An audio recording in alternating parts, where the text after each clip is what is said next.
Hello everybody. So this lesson is going to be on division. Division is represented by this symbol right here. There's also two other symbols that represent division, but we're going to focus on this one right now. Division is the act of splitting something, a number, into equal parts or groups.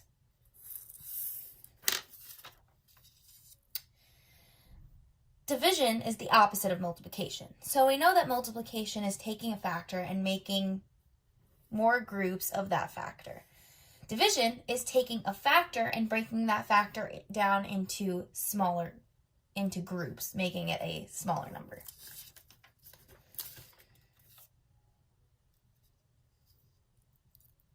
So this is a division problem. 9 divided by 3 equals blank.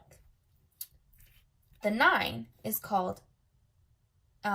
a factor called a dividend. That is what is going to be divided. 3, on the other hand, is the divisor. What that means is that this is what 9 is going to be divided by. So this is what's going to do the dividing. So this is what's going into the group, and this is how many groups you're going to be making. The quotient is the number obtained at the end of the problem. So, the first way I'm going to show you how to do division problem is the normal way. It's usually set up with this little bench, and you put the divisor here, and the dividend here, and the quotient when you get it here. So, in the case of this example, we would draw the little bench. We would put the divisor here, which is in this case 4, and we would put 8 underneath. So the way you figure out the quotient is how many times the divisor can evenly go into the dividend. So if we know our multiplication tables, we know that 4 times 2 equals 8. So we know that 4 can go into 8 2 times. This would give us an 8 down here, and we would subtract. And when you get 0, that means you've gotten the correct, that you have properly divided the number.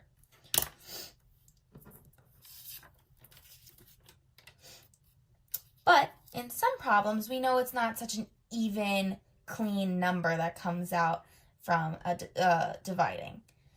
So in the case of 7 divided by 3, we know that 3 can only go into 7 2 times to get 6. But then we have this 1 left over. It can't evenly be put into one of those 3 groups.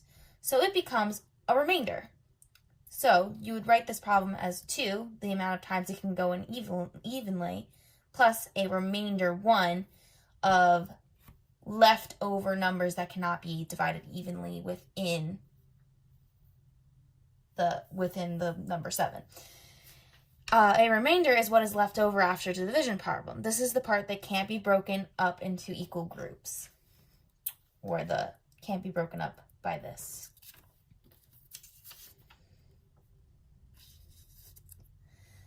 There's also a very visual way of representing these kinds of division problems. I am going to demonstrate. So I always like to start off by taking the dividend and drawing 8, or how many the number is, tick marks. More, to get your total of what you're dividing. We then know that the dividend is 4. So that's going to be 4 groups that these 8, are going to be put into. So now we have our 4 groups. We're then going to take each one of these tick marks and put it into one of the groups until there are no more tick marks left.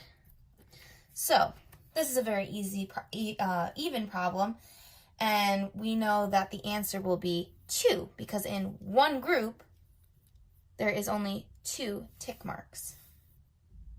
So the answer here is 2.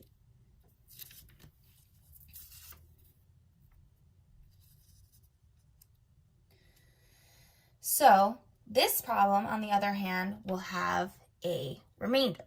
But let's go through how to do that anyway. So we know from the first problem that you make your 8 tick marks at the top. So now I have my 8 tick marks, and I'm going to make the 3 groups. 1, 2, 3. So I'm going to do the same thing I did last time, where I put a tick mark in every group until I run out of tick marks.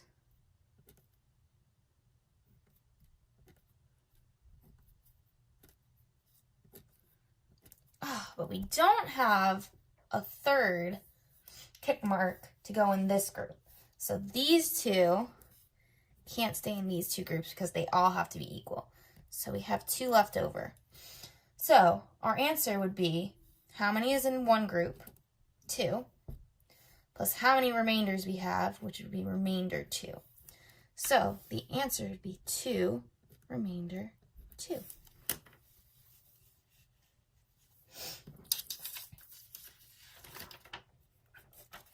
Now I'm going to show you how to do a problem with manipulatives. So the manipulative we're going to be using to focus on the process of division with single digit numbers is these snap cubes. So the nice thing about this is that you can physically build a number. So we're going to start by building the number 9 by taking 9 of these bricks and clicking them together to make the number 9. So now that we have our number 9 built, we know that we have to break up this number 9 into 3 groups. Kind of like what we did with our visual drawing before, I'm going to take the 9 that we built and I'm going to break it up into 3 equal groups.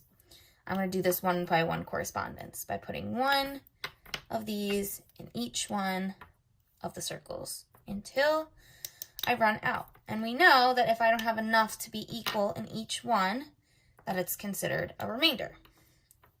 But in this case, we have 3 in each group.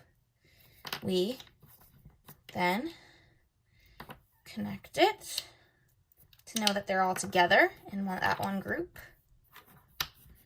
And we know that since we're only looking for the number that's in one of these circles, we know the answer to our problem is going to be 3.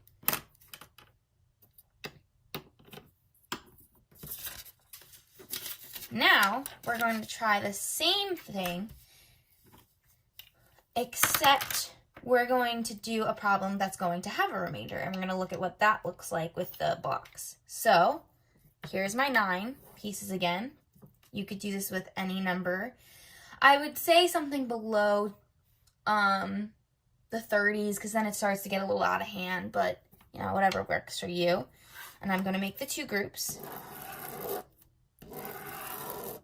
And I'm going to break this apart until we run out of cubes.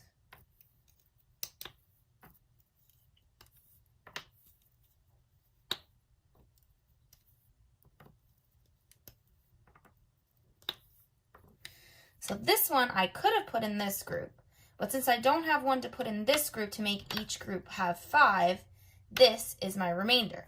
So